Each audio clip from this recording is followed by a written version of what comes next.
All right, part 2 of Two Women Talking about the bad boys. It's so nice we know these are going to be long now, so I can actually split them in half and we can continue. So Yes. last week we talked about bad boy versus bad guy. And this week, this was the second header. I'm like, sung, what's a good edgy header? As Hollywood ruined the bad boy.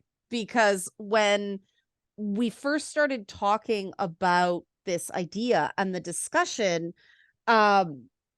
I think we were operating on very different definitions. We talked about this in the first one, but it was also, some people consider bad boy a trope, which you can play with. Other people consider the bad boy an inherent cliche.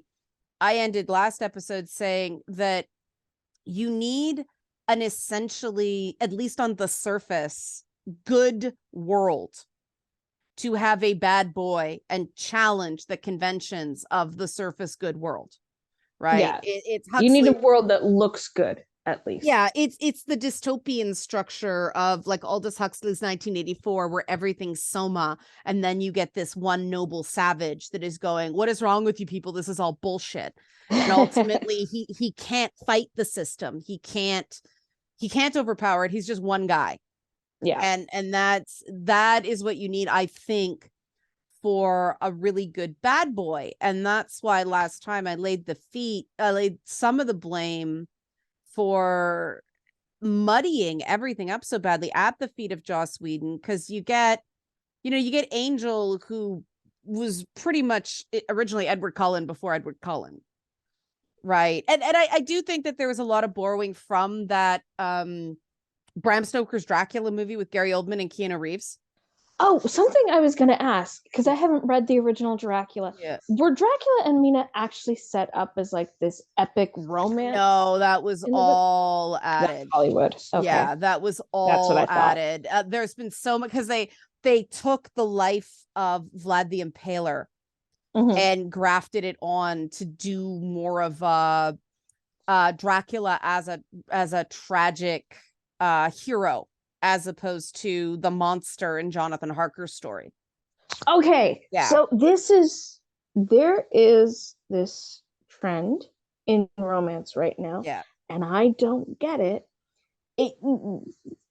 The not totally PC name is Monster Fucker. Right. Where it's this human woman who falls in love with a monster. Yeah. At first, it started with Twilight, and then we saw Twilight turn into werewolves, turn into because Jacob was the nicer guy. I get that. Yeah. Well, I mean, he's the one who physically assaulted her, so yeah. Well, but in the second book, third book, I can't keep Bella's assault straight. Oh my god. Third one. Yeah. Okay. Oh, that's right, because that's when he suddenly goes full heel turn dickbag just because he was getting too popular. Yeah, Meyer knew people liked him.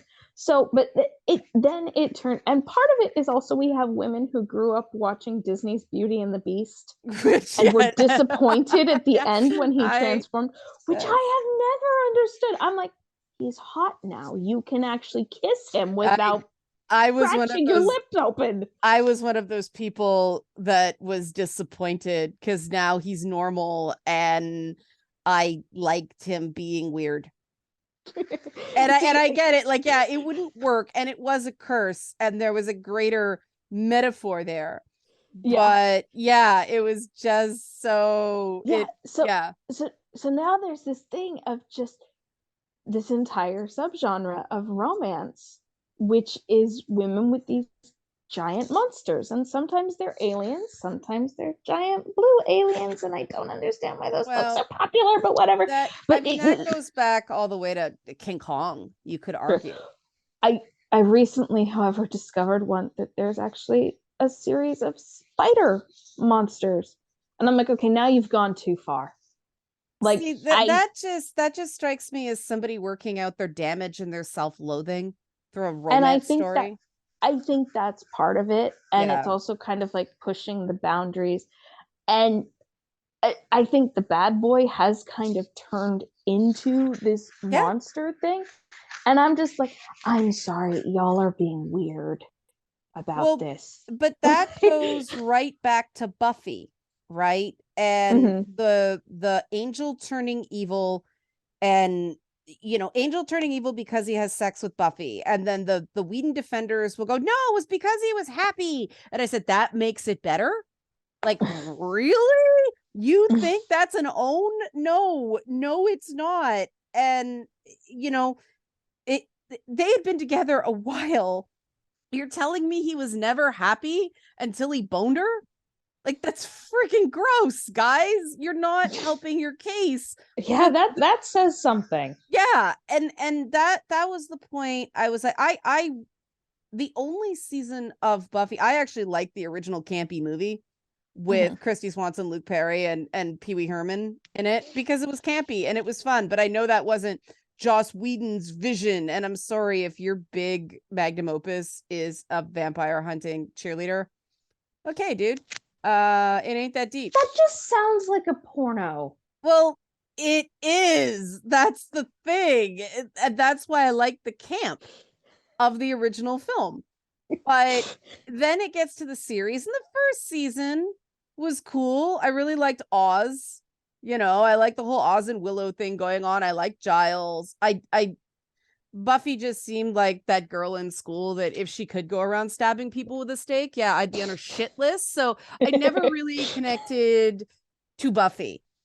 But after that first season where it became a thing, then we started getting the treaties, right? And in a show like Supernatural, when Eric Kripke finally got to tell that season 3 through 5 story arc, that's like, holy shit, this is way too smart for a CW show, dude. Like, hats off, but this is brave and not landing the way it should. Yeah.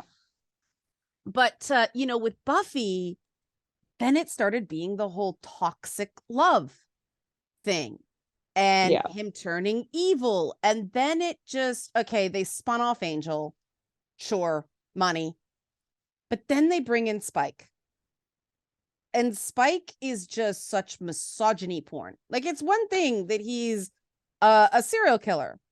Okay. Spike is what people think the bad boy trope is supposed to be. That's right. It is dialed up to 11. It is all the toxic shit that we worry about with the bad boy trope. And the fact that Whedon actually was everything our mamas warned us about regarding that was really chilling.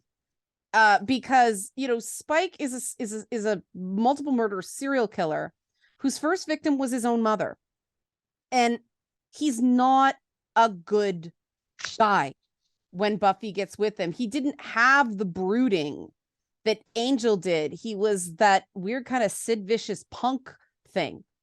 Yeah, and it just felt like I said I didn't like Buffy off the top because even I felt like she was cheapened by that relationship. And it's like, how can I root for someone who is supposed to be this great role model for girls when she is a role model for abuse? And I talked about when I went off on my little rant, that this whole the broken bad boy, the way it's portrayed now, it just perpetuates this I can fix him narrative. Yeah, and she never did, though. You just have to love him right, or you have to accept him the way he is. No, we already struggle enough with girls thinking they can fix a guy. We do not need stories perpetuating this false idea that has only led to women being hurt, abused, and completely broken at the end of it, which just perpetuates the cycle of abuse. Yeah, but then we get guys with Whedon, and I mean, he said in interviews, this is his own words, this is not me reading into his work, that he believed that these young actresses that he had all the power over in terms of their careers actually had all the power. So everything he did was okay because, well, not okay, but, oh, he has feelings too. He feels so bad about it. He had no power. He was still a nerd. Are you listening to yourself? It sounds very much like Chris Brown explaining why he beat up Rihanna. And it's the same narrative that these guys get so delusional that think that this woman who is half your age, half your size, not as wealthy, not as powerful, can't hire herself, You know, if you think she has all the power, that's a big problem. If you get to the point where you are the showrunner on any show, but especially a show that got as big as Buffy, you have power. I don't care what nerd trauma you have, you are in a position of authority. Yep. But he has a dick, so boys will be boys, right? I mean, that was everything he was leveraging. God.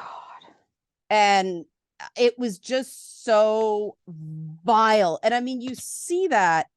And this was another thing I got shit all over. The whole, when Black Widow's being threatened, tied to a chair, threatened with rape, being manhandled, she's clearly been beaten. Oh, she's secretly been in control all along. That is some sick ass shit. You know, that is so Joss Whedon. That was something he added to Marvel canon. And the fact that people didn't stop and question that for a moment really had me frightened. And people blame media for the things people think. And that's not true. Media can only be accepted when it's pandering to a pre-existing viewpoint. I do think, you know, there's the question, does life influence art or does art influence life? I think it's symbiotic. Oh, you can definitely amplify and make something seem more normal than it is. Yeah. Yeah. And I mean, that's, we've talked about this off air, but, you know, getting into the whole George R.R. Martin Game of Thrones, it's history. People just swallow that without checking. And it's not so. He makes some of this stuff, like just rampant murder, unanswered murder and incest and all this stuff. He makes that seem far more common than it really was. And people just going, that's history. It's like Elizabeth I, Isabella of Spain, Catherine the Great, Eleanor of Aquitaine, even Mary, Queen of Scots. And it's so weird because House of the Dragon is, I think, the closest historical analogy you can draw is the conflict between Mary, Queen of Scots, and Elizabeth I in House of the Dragon. That's the closest thing they're drawing on. And honestly, it would have been fascinating because, I mean, Elizabeth I and Mary, Queen of Scots, never actually met in person. Yeah. They just communicated through letters. Yeah. I think it would be really interesting to have a story where they do interact and they do still have this conflict, which you totally could have done with Rhaenyra and Alicent. Yeah. Yeah. But it's everything about George R.R. Martin is ultimately all about the men. And House of the Dragon just does the same thing the Witcher Netflix show does. They body horror, pregnancy, and childbirth to a point where it is grotesque. And I remember one of the things that strikes me, I don't have a ton of like super profound memories of my mother, but one moment that I remember was we were watching TV. And it was one of those typical women screaming and clutching the bed sheets and sweating. And oh my God, it's so terrible. And my mother just out of nowhere goes, "Oh, it's not that bad." And that has stuck with me forever.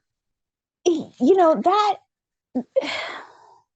I was there when my sister was born. Yeah. And I was 6 years old. And it was traumatizing to watch. And for a long time, I was like, I don't want kids. Yeah. It's gross. It is the process. And it is intense. Yeah. But you know, we've gotten to the point where this idea of a baby is just a parasite. Yeah. And birth is the worst possible thing that can happen to a woman. Well, they established the whole show with that line, that clobber line. Our wombs are our battlefield. Our battlefield. And I'm like, the fuck it is. You're fighting with dragons and ships, and your battlefields are your battlefield, sweetheart. Get out of your uterus. And, you know, the place a woman's battlefield would have been the political arena. That's right. Would have been negotiating trade agreements. You know, so Amazon Prime did their Cinderella movie. Yeah. Last year. That kind of came and went, didn't it? It really didn't set the world on fire. Because it sucked. Yeah, I heard that. And it was James Corden's idea. So the whole okay. premise is that Cinderella wants to be a dressmaker. Okay. But women aren't allowed to own businesses. So it's a gay parable starring women? I don't think it's even that clever. Because like, just what? So then I just have to aside as a joke, James Corden is one of those personalities. It's like, why aren't you gay? You should be gay. You tripped my gaydar. Why aren't you gay? Just bias declared. I remember seeing him in Doctor Who, and then he started showing up in America, and I'm like, oh, good for you. And now I'm like, no, go back. No one wants you here. I don't get him, and I'm not saying that anybody should be forced to be gay. Oh my God, people are so sensitive. That was just a joke, but it like it just sort of. I totally get it. Look, I kind of understand why it sucks now that you say it's James Corden, because it's like, what the fuck's his name that made those shitty movies with Katherine Heigl? Judd Apatow. Yeah. And like Judd Apatow is the reason we were cursed with Lena Dunham. Like, can these guys please just fucking stop? Okay, so let me get back to just a very quick summary of this story. Yeah. So then she meets the prince. He asks her to marry him at the ball, and she says, but what about my dream of owning a business? Well, you can't do that.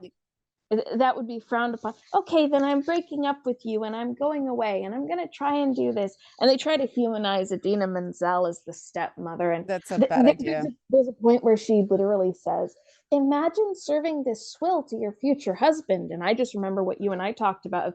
The whole reason you don't want Cinderella getting married is so she doesn't get her inheritance. Right. So congratulations on missing that point. Yeah. But it's like, hang on, he offered you the opportunity to be a princess, which is the greatest trend-setting position in the kingdom. Yeah. And when he becomes king, you can just badger him to change the law. But even in the meantime, you can work with the finest dressmakers. You can design your own dresses. You can learn about these things. And even back to the Bible and Proverbs 31, where it literally says a good woman is one who knows how to negotiate a business contract, who sells her own wares, who sells property, who buys a vineyard, who brings in her own money and runs her own business. Yeah. It's like women have been owning businesses, especially dressmaking, for ages. Yeah. I think Muhammad's first wife was a successful trader or something like that. She was quite well off. Yes. She was a widow. Yeah. Who had inherited her husband's business. Yeah. Yeah. Her trade caravan. Yes. Yeah. So it's like all throughout history, women have held positions of authority, and oftentimes, yes, it was a widow who was able to ascend to these. Like, she'd inherit her husband's business or whatever. Right.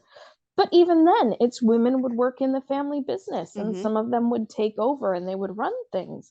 And so this idea that women have never been allowed to have businesses or have autonomy or anything, you want to hear something bizarre? You can land that right at the feet of Frederick Engels, that myth, and the way he influenced first wave feminism in Britain. I believe it. Because he created this idea that gender was a class. And so, because they needed the numbers for the women of the working classes, right, to get anything done. But he didn't want to deal with, ironically, with the proletariat, right? He wanted the salons, the women of landowners. And that's why women's suffrage became the rallying cry remembered throughout history, when the truth is the average working class woman didn't give a shit about suffrage because their husbands couldn't vote.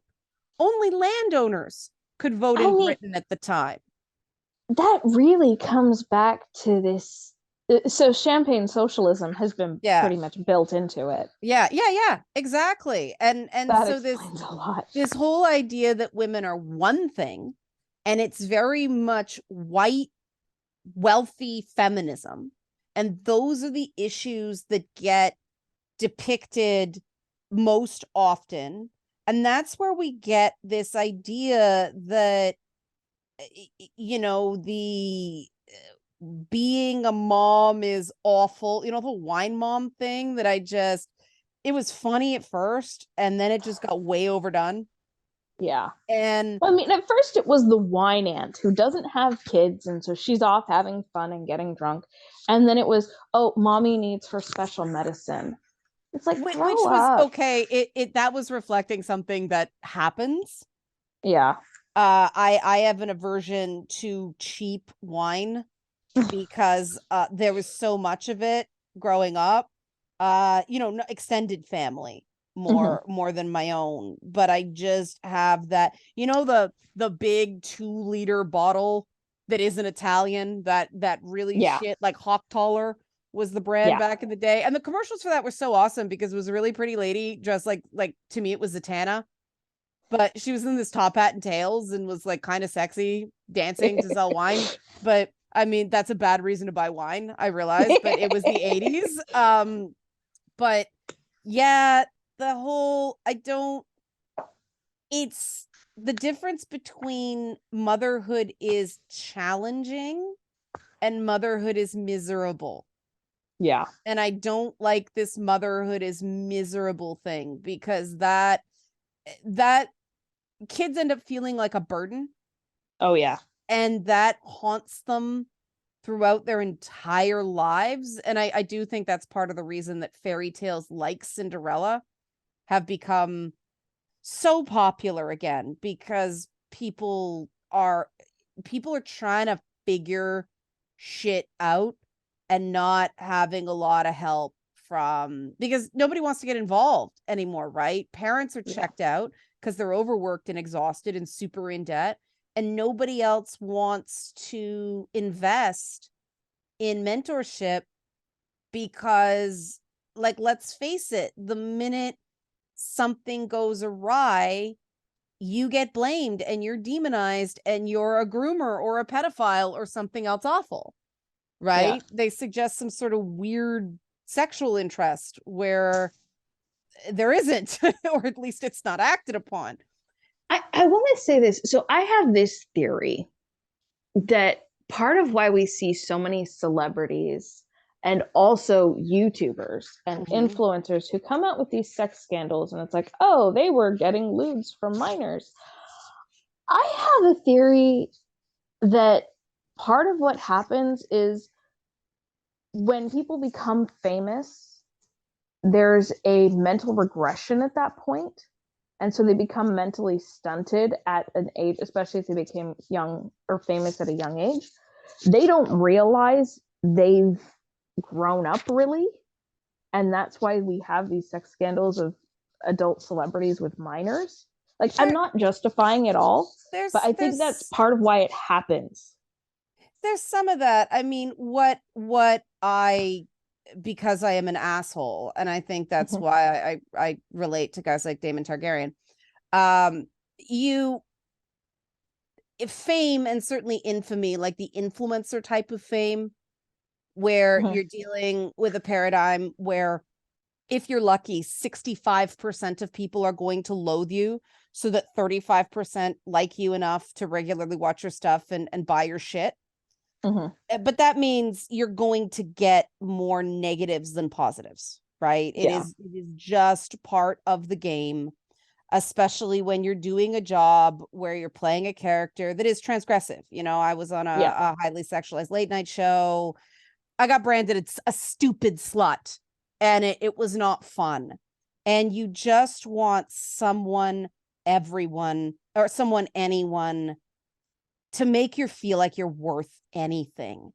And the younger cohort, you know, that thing we talked about in the last episode, if you're just on the verge of adulthood, so life hasn't crushed your heart yet, they do look at you with this wonder that can be extremely intoxicating, but that's why you're the adult and you don't fucking go there. Yeah. You know, again, you know, John Kent at 17 is not a man. They should not be commercializing the sexuality of a 17-year-old. What's fucking wrong with you? That's a 17-year-old. Be the adult. And that's why I think the Whedon stuff, and I admit Viserys in House of the Dragon, I was like, nope, nope, nope, nope, nope, nope, nope, nope, nope. Hate this dude. Too many shitty permission structures. Fuck Viserys. And it is amazing the number of guys who came at me so hard on Twitter for going, fuck Viserys, Team Daemon. Okay, so I think the big moment that most people think of for Viserys is when he comes into the throne room. And fuck it. I know that's the moment. I know I'm supposed to feel things there, but you know, Song, that I don't feel things when I'm supposed to feel things. Right? I was like, no, this is you trying to play the big hero when what he should have done is, this is all my fault, and I am sorry to all of you. I caused this. So how are we going to fix it? Instead of laying down another fucking edict, which lasted 3 fucking seconds. Like, yes, it was a moment where at least he had some balls for 5 seconds. His heart was in the right place. But Viserys' tragic flaw is he is a fake dreamer. He got this identity on prophecy. And I do think that is the juxtaposition. And it's a good juxtaposition. I want to be allowed to say fuck Viserys and have that be valid. And this is why I have to sort of block out some of the fandom in terms of my relationship with the show. Because I already had to unfollow the House of the Dragon subreddit because I'm like, oh my God, you guys are already getting hiatus brain. I'm not dealing with this. Yeah. Oh shit. And so because Viserys was the one that, oh, you are the king, and all the fake yes sir, no sir, yes my lord, no my lord, or your highness, your majesty, sorry, your highness is prince. But while they're conspiring against him, I mean, Otto Hightower's a fucking sleaze. Fuck him. I mean, okay, it's Rhys fans. Of course he's playing that character. But fuck him. He fucked over everybody. But, you know, Viserys is, from the beginning, it's almost like he's on opium. He is so out of touch. And the mistake they make in sending Daemon into the, you know, the slum jobs. Let's put him somewhere where he can cause the least amount of trouble, because he's this, he's that. It's the second son thing, which we can unpack that later probably. But he saw how regular people live, and he saw how regular people think. And instead of humbling him, it just made him more at odds with this bullshit line of succession structure.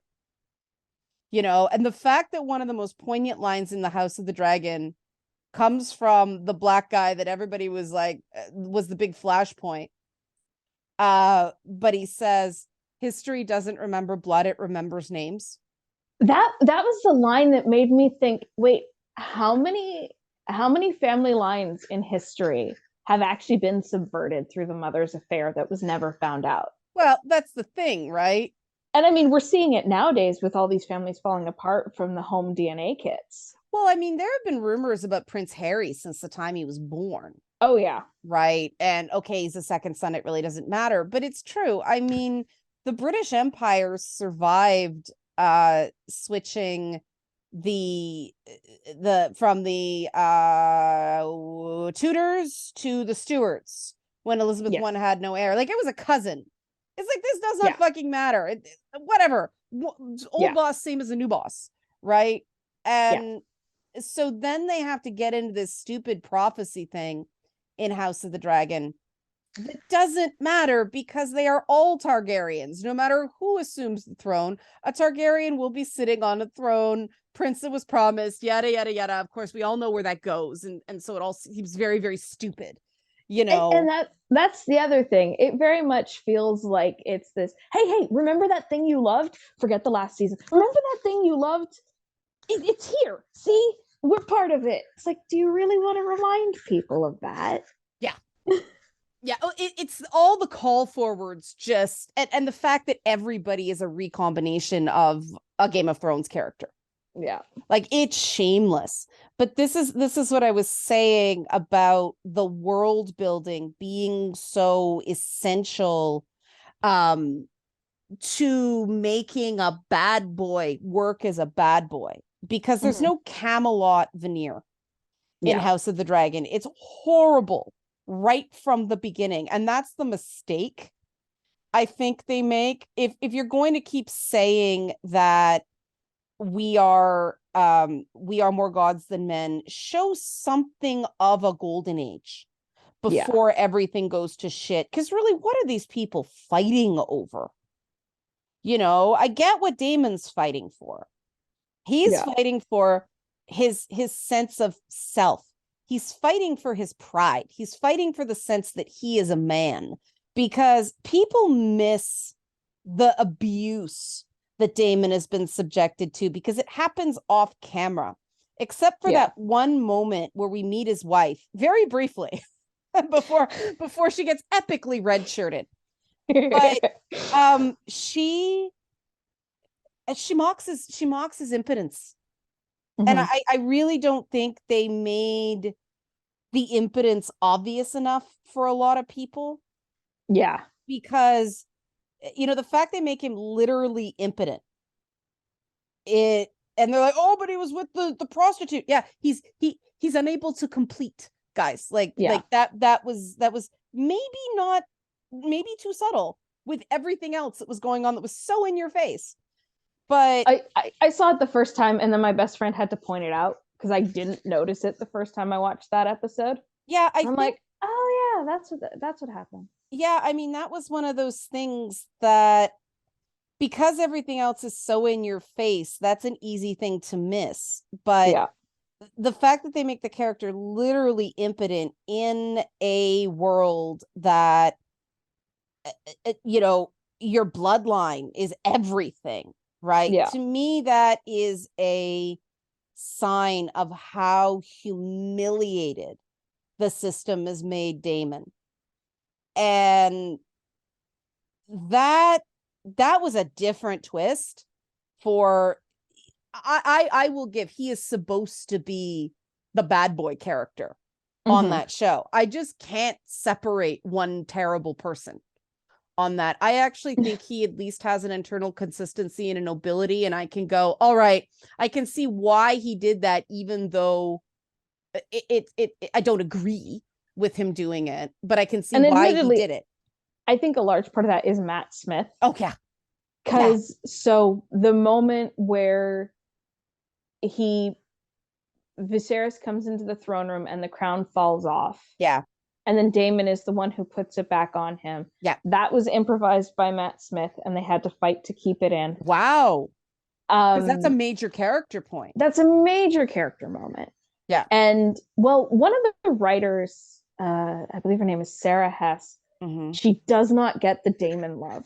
She's like, he's a terrible person. Why do people like him? And it's like, all terrible people. Terrible. They're all terrible. At least he seems to have an ethical structure. Yes. Even if it is a different one from the one the others pretend to follow. And it's like, for me, I have my lines. I saw a meme or a joke thing where it was like, look, this isn't about picking the right person or the right side. It's picking your favorite war criminal. Right. And I'm all for that. Right. And but I still have lines. So it's like the moment we found out Aegon II raped the maid, I'm like, I wasn't on his side anyway, because I'm Team Daemon. But it's like, that's a line for me. Yeah. That's something I won't accept. It's funny. It happened much sooner for me. It happened when how Viserys handled the fact that his wife was going to die. That was it. I'm like, fuck it. He's not honest with himself. Yeah. I don't care how much he claims to miss her. He slaughtered her like a fucking lamb instead of allowing her to take a minute and be aware and prepared for what was going to happen to her, so she didn't die frightened and confused. Fuck you, Viserys. Fuck you. You cannot redeem that from me. That tells me what you think of women. Yeah. And he does this, if he had even just consulted her. Yeah. Yeah, and the juxtaposition, I mean, I don't know why the writers don't get the Daemon love, because Daemon's second wife, like it's the exact same choice. He makes the complete opposite choice that that Viserys does, and she gets to die on her feet like a fucking boss, right? Yeah. She gets to self-Dracarys, right? That is way better than screaming and bleeding and crying and begging and no. Oh my God. That the first queen is the one who utters the line, "Our wombs are our battlefields." She should have gone out like a warrior, not a victim. And that would have explained to me more Rhaenyra's stubborn refusal to accept help with every delivery, right? And you know, even if they had just given Emma the choice, because there are mothers who would say, save the child and not me. That's right. And especially if she loves Viserys and she's done and she supports him, if she says, I want you to have this child, I agree to this, we can let's do this, it's absolutely plausible, right? But it's also, I mean, they made it very clear, she's like, no more after this, like no more, I can't do this again. And so I'm like, all right, there's going to be a moment and you're going to see the loss, and they're going to be a team here, even though they've essentially, you know, it's the you had one job, you failed kind of thing. And then the rest of the show, like all of the ailments and the child dying and the whole thing about, oh, it's punishment. Game of Thrones has never had, well, A Song of Ice and Fire has never had that direct intervention from the gods. And so that is more of Viserys's bullshit manifesting. Yeah. Right. It is not, he had leprosy. Right. And his wife was older.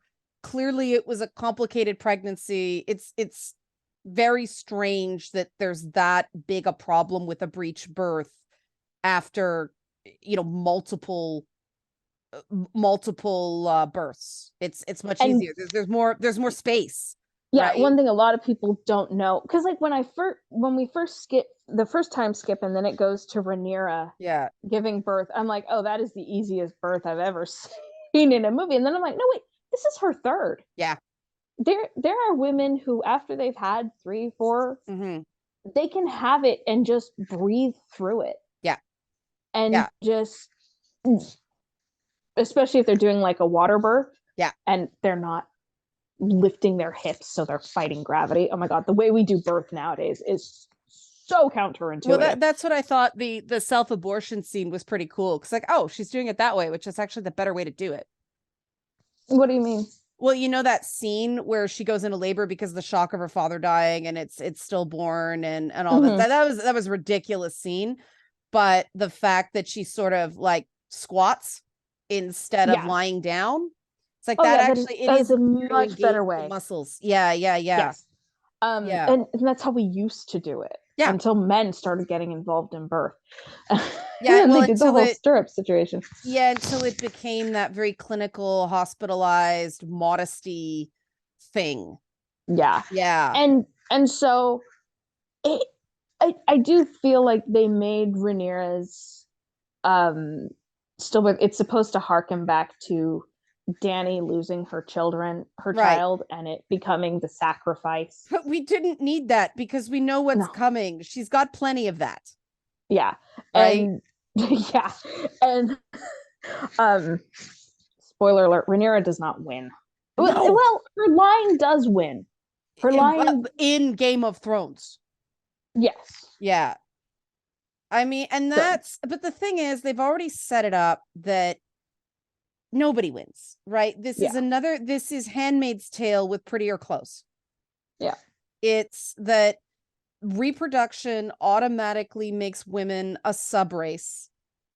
And this is just fact. This is just biology. Suck it up, buttercup. Know your place. You're going to lose if you try to rise above it. And the fact that we're telling these stories in 2022, and then people wonder why and it seems more women that are siding with Daemon over Viserys, and guys like Viserys more because, of course, Viserys is centered on how he feels about his mistreatment of all the women in his life, whereas Daemon's like, yeah, I'm an asshole, but I don't love my abusive first wife, and I was forced to marry her, and she's not interested in me. I'm not interested in her. I got the sense he actually felt a deep amount of shame that he wasn't allowed to produce heirs, because we see when he gets with a woman he actually likes. Oh my God, the kids are everywhere. Yeah, he's got 3 pregnancies with Lyanna and at least 4 with Rhaenyra. Yeah. I think he just prefers blondes. I just think he prefers women who don't eviscerate his masculinity, and people just miss that. It is it is one of these things, and I know this is a reaction with me because of my own experience, but the way some men have told me how to feel about that scene where Daemon's first wife gets unhorsed and then he just leaves her there. I don't know, he ends up bashing her head in with a rock, which is actually the more merciful thing, because he was gonna leave her. And then it's like, nah, I'm gonna do you a solid, whatever. Well, plus it was, I knew you couldn't finish it, which here's the thing. Now that you connect that tells me he did try to bed her and he couldn't. Yeah, because he was forced to marry her. They're not interested in each other. And I got the feeling that is what happened every time he went home, which is why he was out with the boys and the horse. Yeah. Right. And, I think he did have a bit of a delusion with what's her name? The prostitute that he was Viserys. Yeah, they were going to have a kid together, and it was like he was going to run that con. That was his one attempt of trying to play the game the right way, and look what happened. Right? Like, don't force, and why they took the brother of the king and punished him with such a low marriage in the grand scheme of things. That was a fuck you to him. They didn't put him in roles where they thought he would thrive. They put him in roles, and they said it was where he could cause the least amount of damage, but I'm sorry, you put him in the military. No, where he would cause the least amount of damage to the political schemes of the people trying to control Viserys, because they knew that if he was Viserys's hand, and if he was right there with his brother, he would not allow this kind of manipulation that happens. And so they want to keep him out of it. And Daemon sees it as a betrayal from his brother, because all he wants is to support his brother and to be part of his eh? Yeah. And I didn't get the you sense Daemon had any interest in the throne. No, he doesn't. Otherwise, he wouldn't be fine with being Rhaenyra's prince consort. And that heel turn he does in the last episode where he believes that Alicent killed Viserys. That to me is self-loathing. Yeah. That self-loathing, and that Viserys, like, I really got the sense he thought Viserys deserved better. And I actually thought that was a reasonable mistake for him to make, because Viserys was clearly hallucinating his first wife and first son.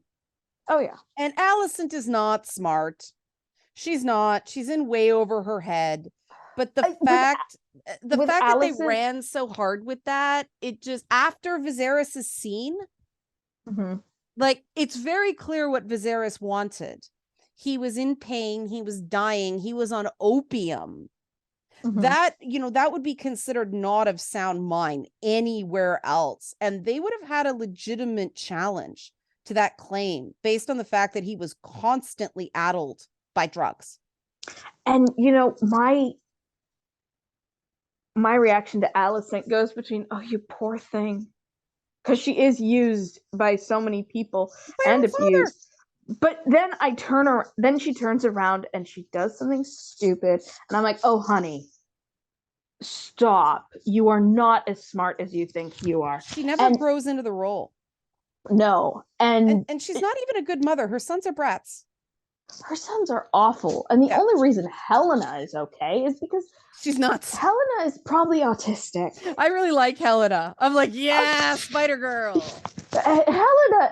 Helena is, and you've noticed that Helena is the actual dreamer.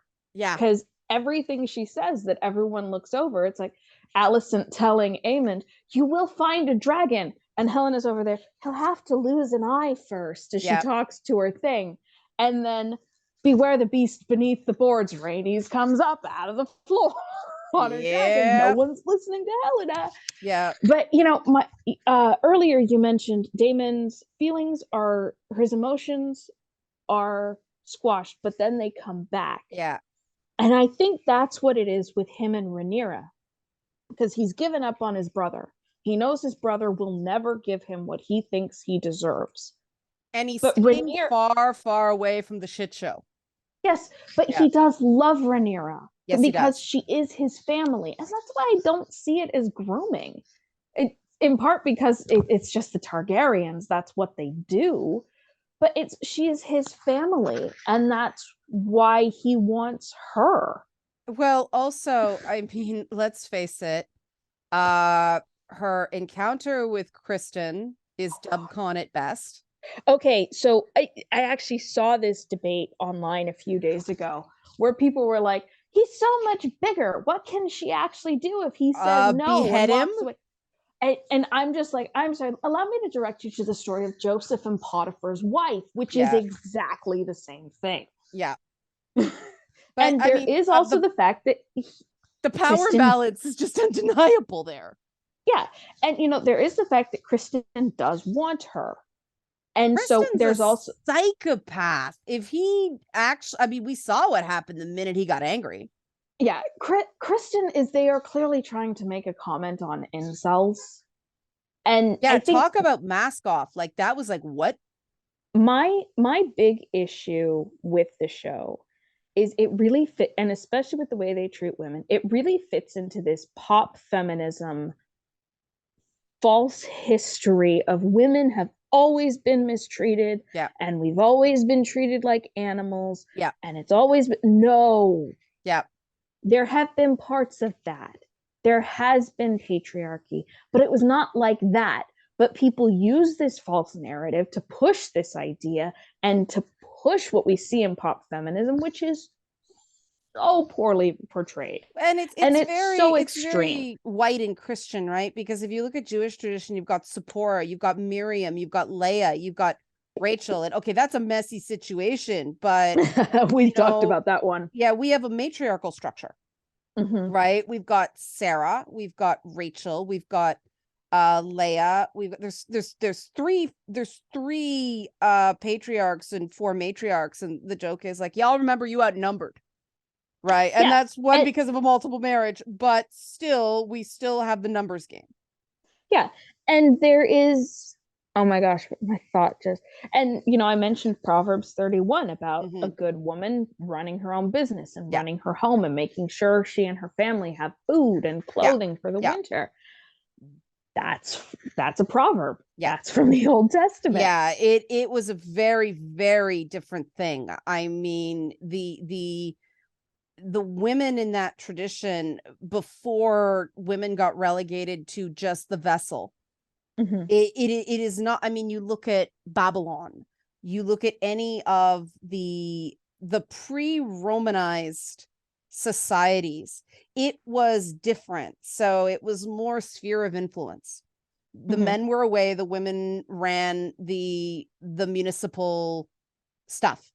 You know, it was local business was conducted by women. Men were out trading and hunting and doing all that stuff. But it was not because of that. Women had not just power, not just influence, but actual power. This idea that it was always like this. There was a reason the period Game of Thrones borrows from is called the Dark Ages. It was a dark time, but it was not even as dark as they make it seem, because, you know, Bravos in Game of Thrones is essentially supposed to be Moorish Spain with a side of Arabia.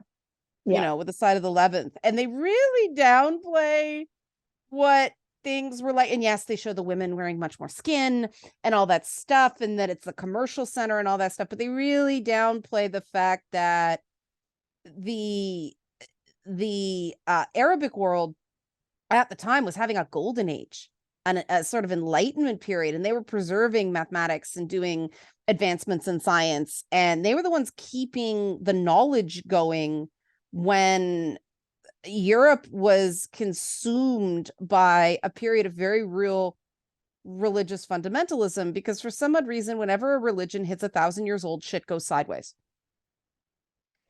And so in order to say, oh, it's just history, that is reductive, that is not so, that is one part of history.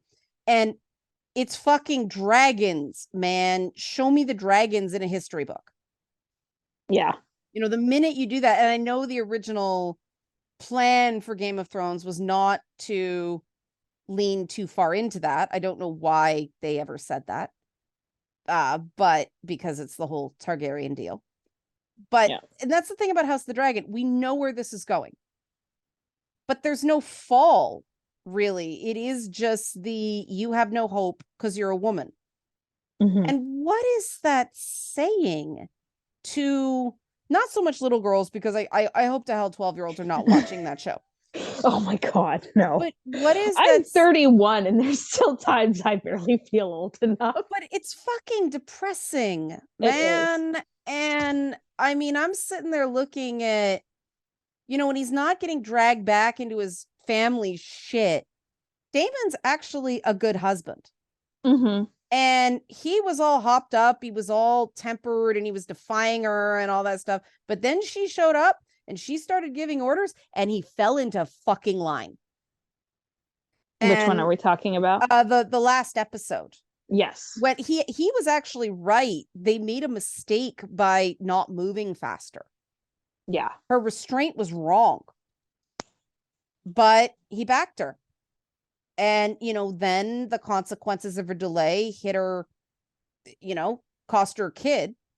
Yeah. And even though he freaked out a little bit when she was starting on with the crazy dream talk, he got back into it. Like, there's clearly a button where his family and his brother is concerned. And I think it's because he's suffered firsthand. Yeah. Because of the bullshit. I think there is also, he and Rhaenyra are both very much into that Targaryen pride. Oh, yeah. And I think that's part of it, is he wants the Targaryens to flourish. Well, because they see godhood as a responsibility instead of power. Yes. And that's why that's why he complicates the bad boy thing. And again, I'll say they were clearly absolutely going for sort of a Jaime Lannister redux at the beginning. Yeah. Right. Yeah. But Matt Smith really took the part beyond it. And it was that battle scene on the Stepstones that really, he goes into the cave. We don't see what happens. He comes out dragging that leper priest's corpse, and it's cut in half. And anybody who's watched war movies knows that means that Daemon is cut in half inside. Yeah. Something has been taken from him in that brush with death that is sundered, and he's not going to get back. And that was a bad boy emotional moment for sure, but it was also a war movie, and that the bad boy he doesn't have the military haircut. He's not doing his duty. He's a draft dodger. Yeah. And, he fits a lot of the traits of the bad boy love interest. He's brooding. He's a little dangerous. But, one thing I talked to you about before is, and I think I've even mentioned it here, I love the idea of the couple where she's the one with the power, mm-hmm. and he's the sword, and she tells him where to wield it. And that's pretty much them.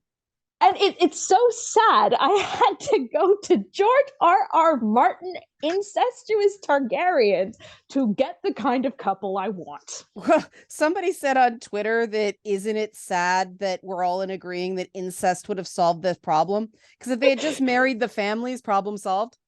Oh my God. there's like 3 points where Yep. it would have helped if Viserys had just married Daemon to Rhaenyra to begin with. Yep. Inheritance issues solved. Okay, Yep. you don't do that. If Alicent had agreed to Helena marrying Jace, yep, inheritance problem solved. And it would have been better for Helena. It would have been so much better for They Helena. would have been much. And then in the fact that Alicent just doesn't really seem to give a shit about her daughter. No. And like, again, she raised brats. And I mean, she abuses her son. She smacks him in the face. Yeah. Like, I mean, I think he kind of earned it at that point, but he did, but he was a boy.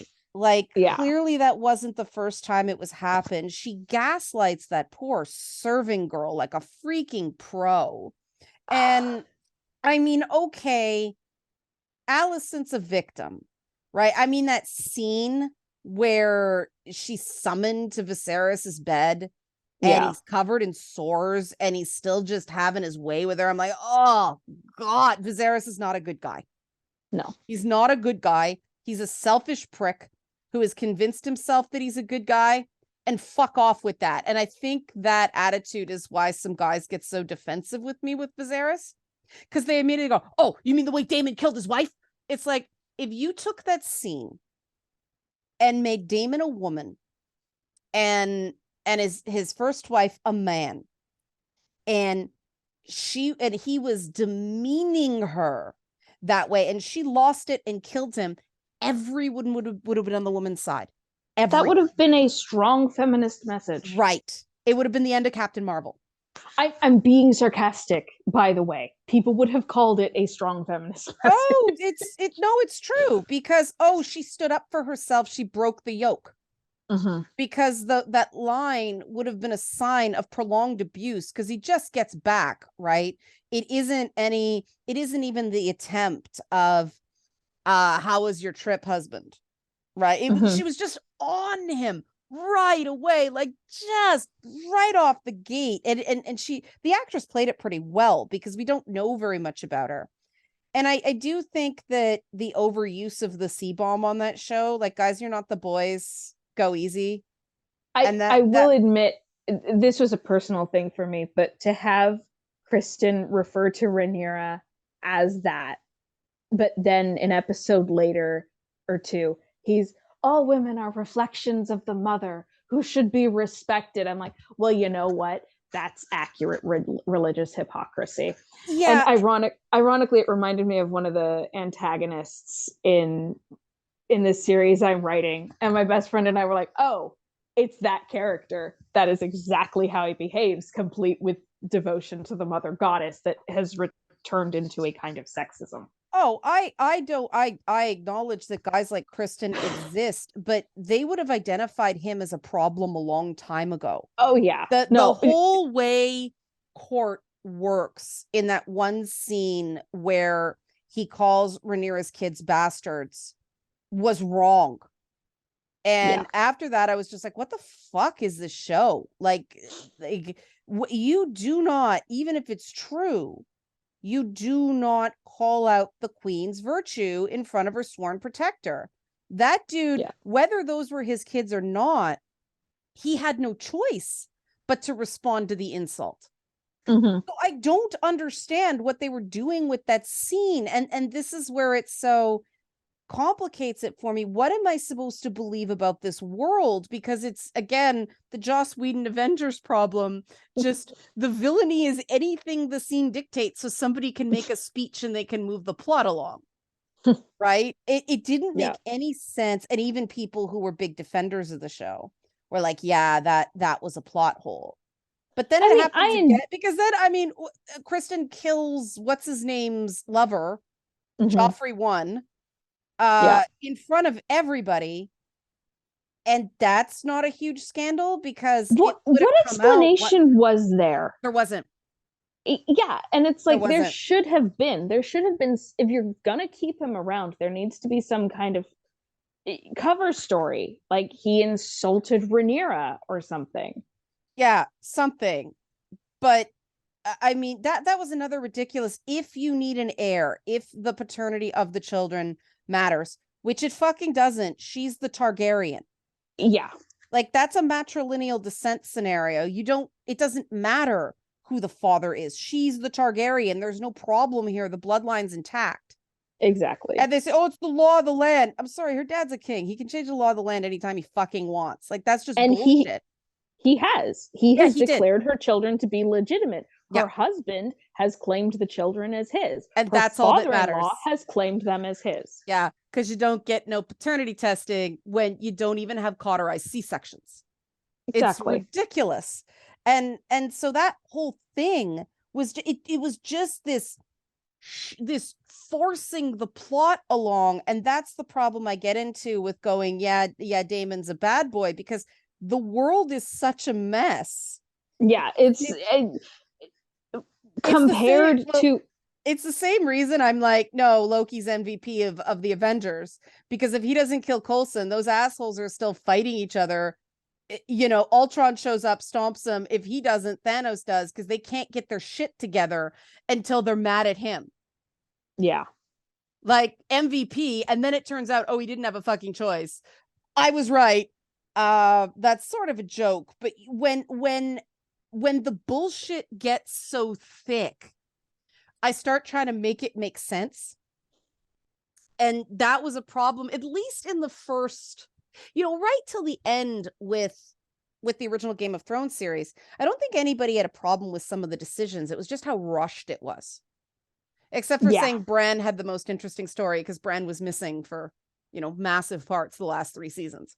Okay, nobody was there to see a story. So there is a theory that Bran is no longer Bran, and in fact, he's been taken over by the Children of the Forest, and he is essentially a Trojan horse. Yes. For them to eliminate all of humanity. Yeah, I've heard that theory.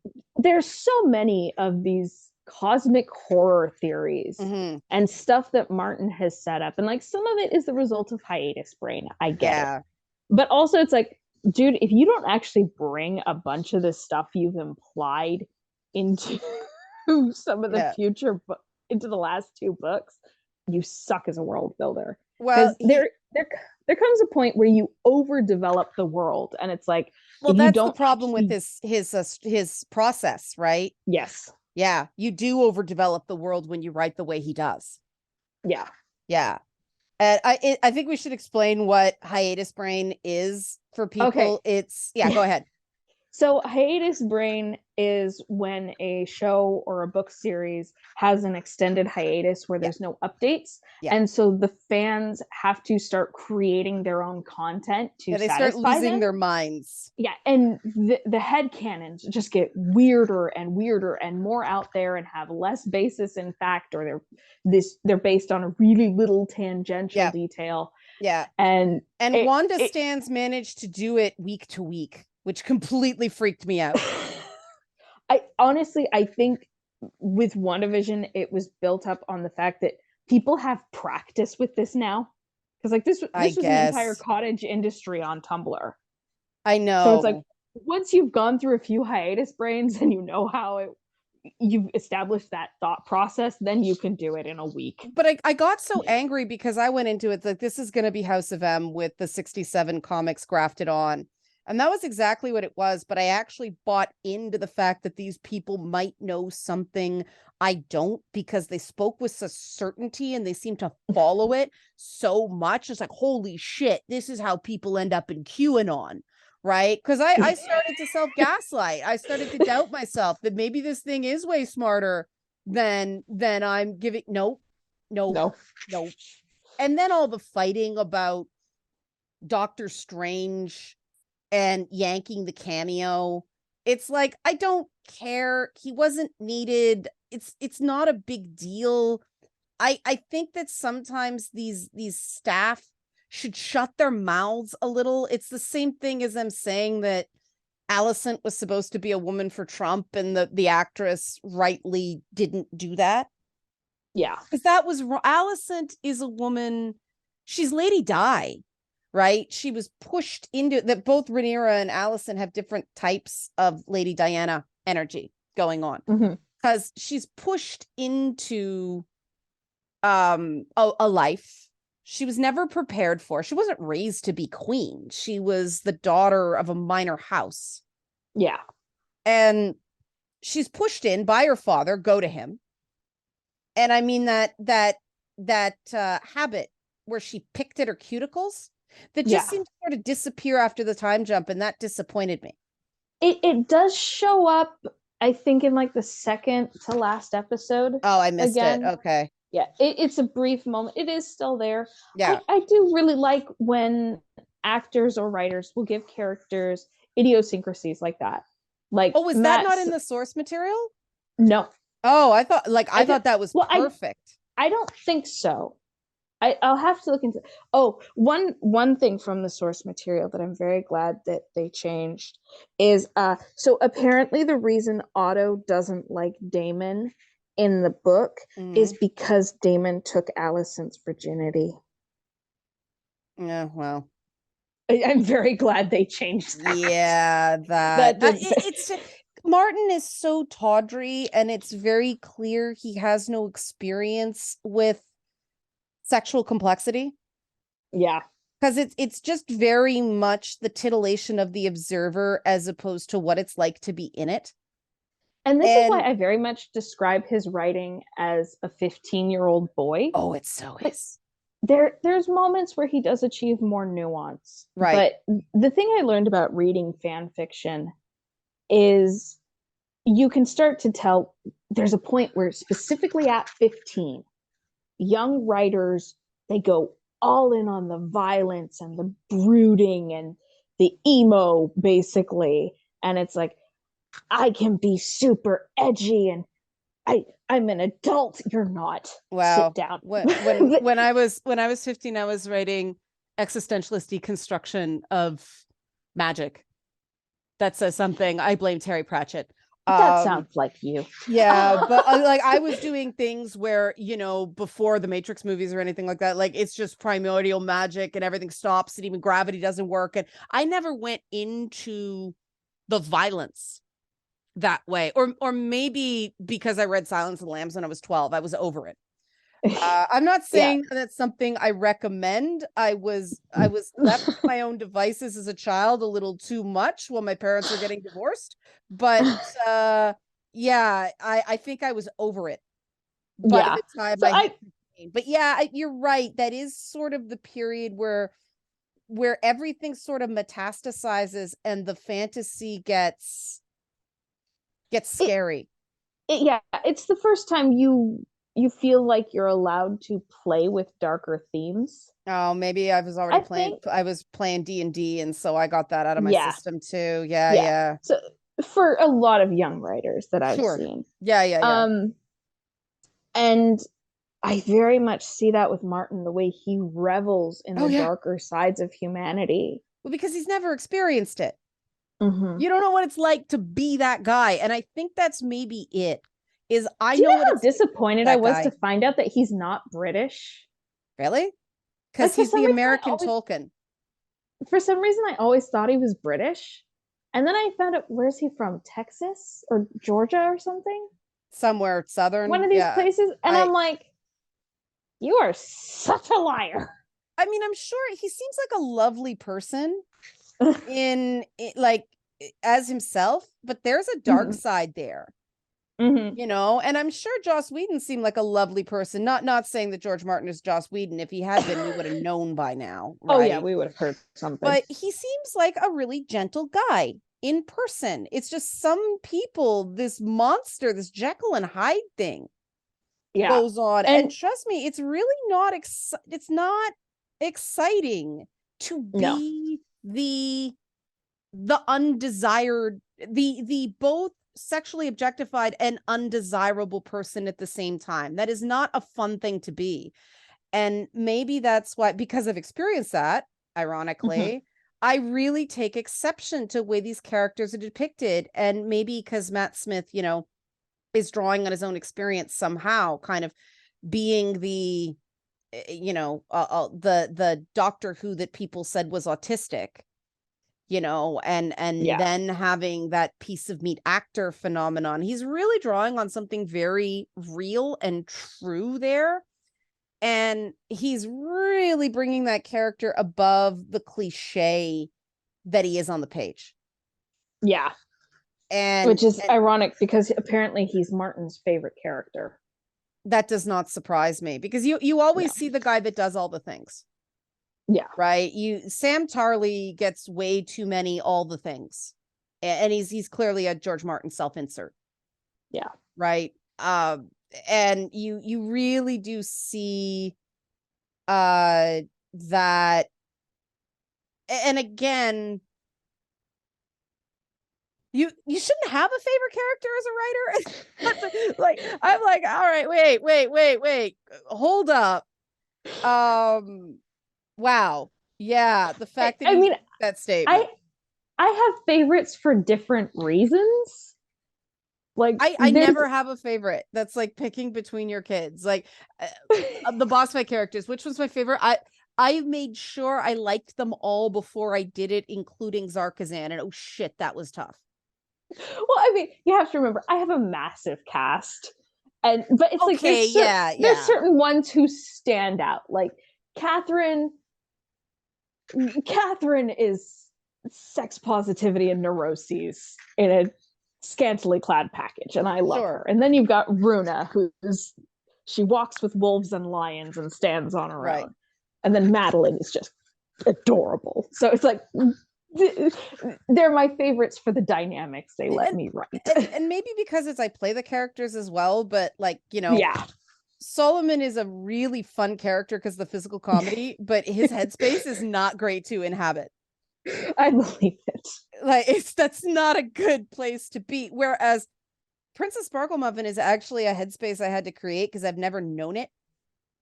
And to have that inner sense of being protected that comes out in her, that is a nice place to be, man. Like, yeah, that character takes a lot of work to do the makeup and the wig and the dress is scratchy, but oh man, that embodiment, it's crack. Like it's a really nice spot. And did I expect to learn that through the process? Hell no. Like, man, that's a nice place to take a vacation, because that is not my life. but that's and I mean, I see that in what Matt Smith is doing, and what the actress that plays adult Rhaenyra, the way she turns around in that very last scene and how understated she is there, the fact that it's more a look of resignation than rage. And wow, that was good. I've seen the concept art for how that scene was originally supposed to go, with her sitting on the is it called? It's not called the Driftwood Throne. The one one we see Dany sitting on in season 7. Oh, okay, yeah. We see her on that, and the news comes in, and I think then it like pans. It shows us her dragon roaring, and instead Matt Smith again was the one to say, well, what if I'm the one who comes in and tells her, and we see it from the back? It was much better. It was much better. After so much all better. The torture porn, it was much better. It was an emotional moment. It was so well done. And just I needed so many more scenes of them just like holding hands. Like that was a nice, the way they sort of touch shoulders, and the fact that they are mad at each other, but they cut the shit in that moment. That was a nice bit of adulting. And you expect that from people who, because that is the duty part of being a god instead of the power and the influence part of being a god, right? That's that raised to serve thing you heard about Queen Elizabeth. Yes. One of my favorite moments with Daemon and Rhaenyra is the point when they first arrive back at King's Landing, and Alicent comes in to greet them, and Daemon is sitting down, and his head is on his fingers, and he's just looking at her like a headache just walked in. But he's holding Rhaenyra's hand, and he's lounging on his chair like it's a throne, and her hand is on her belly, and I'm like, dynamic. My favorite Daemon moments are when something horrible happens and he laughs. He's just leaning there. Because I do that, and it's a weird thing to explain, that when you have to deal with so much bullshit and so many politics, and you just have to sit there and take it and take it and take it, and have people piling on you and telling you how awful you are and how bad you are, and why can't you just accept that you're terrible, awful, no good, very bad, eat the shit, and then something happens to somebody else and you're like, how's it feel now? It is this thing you can't control, this little tiny moment of schadenfreude that slips out before you can clamp it down. Yeah. That is so real. Yeah. And sorry, go ahead. There's the point at the family dinner at the end where the boys start to attack each other. Yeah. And Daemon walks between them, and he doesn't even hold his hand up to shoulder level. It's just at waist they're that level. Terrified. Yeah, they're that terrified of him. Like, that's the respect he commands. They do not fuck with him. Yeah. And I'm like, oh god, I love seeing a character wield that kind of respect. But that is why their kids aren't brats. Yes.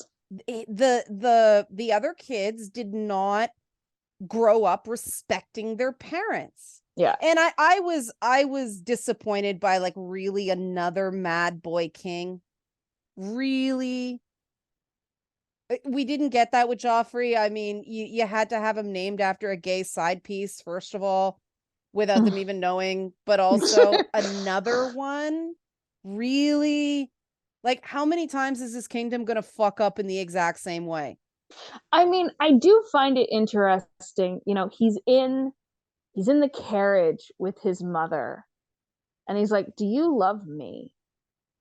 And her response is, "You imbecile." Yeah, but she said it affectionately, which I thought was a cool take on the line. I did not think that was the way it was intended to be spoken, but I like what she did with it. Yeah.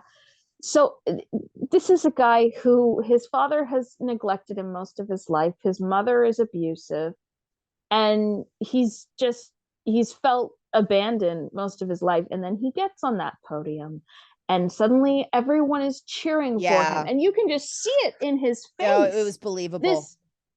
They love me. Yeah. And it's like, oh, Otto, if you think you can control this, if you think you have any power here Otto anymore, doesn't have the depth of feeling to understand. And that's the problem, that all the moves they make to contain actually make it worse in very predictable ways.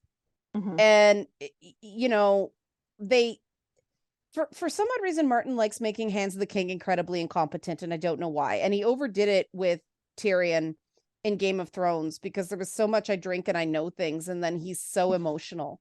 But you believed he got swept up in the religious fervor that, was the cult of personality with Daenerys Targaryen. Okay, I kind of bought that. Yeah. But yeah. And I think Tyrion I think a lot of guys with Daenerys, it's mommy issues.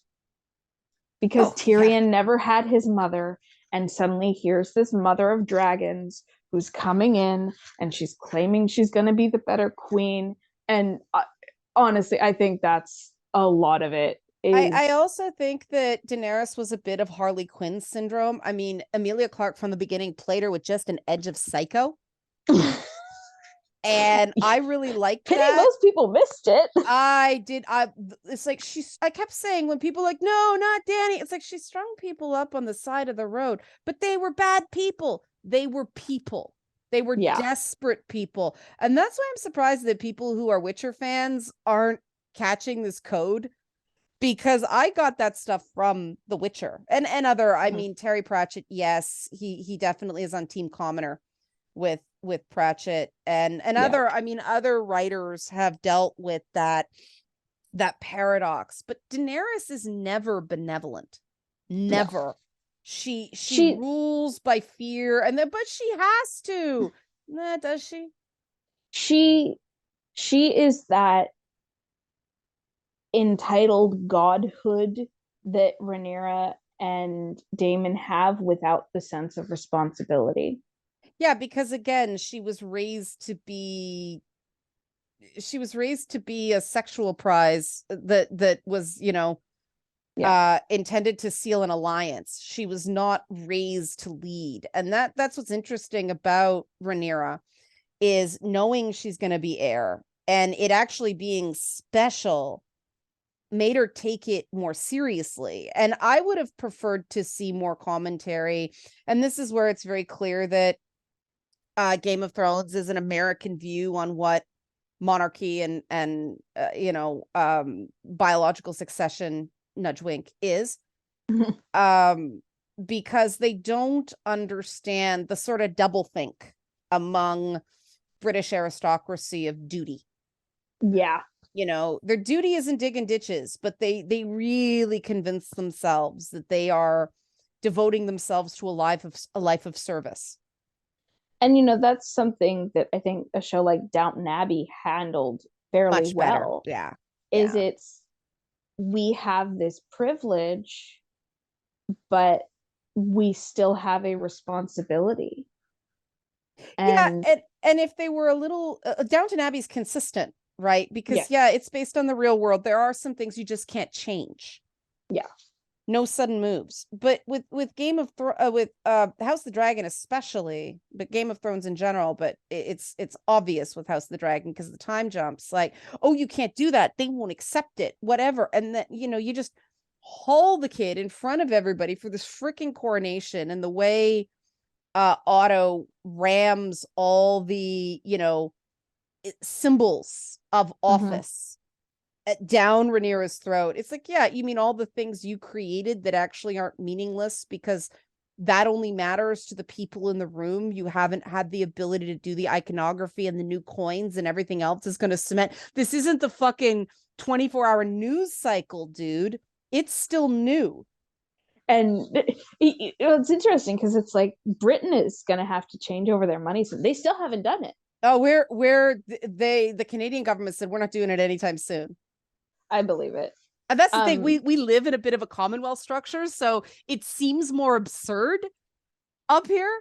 Like, we're all like, I don't want to sing God Save the King. I don't want to say God. People were upset that we had to say God Save the King during Remembrance Day this year. And Viserys was Viserys the Peaceful. Even though he was a weak man, he seemed fairly well liked as a king by his people. There is just lingering of uncertainty and that's something I think a lot of people don't understand about monarchy and biological succession is the uncertainty of who would rule next was actually a legitimate concern to a lot of people, not just in the court, but if you have a clear line of succession, okay, you can reasonably hope for a peaceful transfer of power. Right. If succession is contended, that's right, then you're gonna have a war. Yeah. It was the worst possible scenario. Exactly. And it's and the commoners would look at that kid and go, okay, he's a child who's really in charge. Yeah.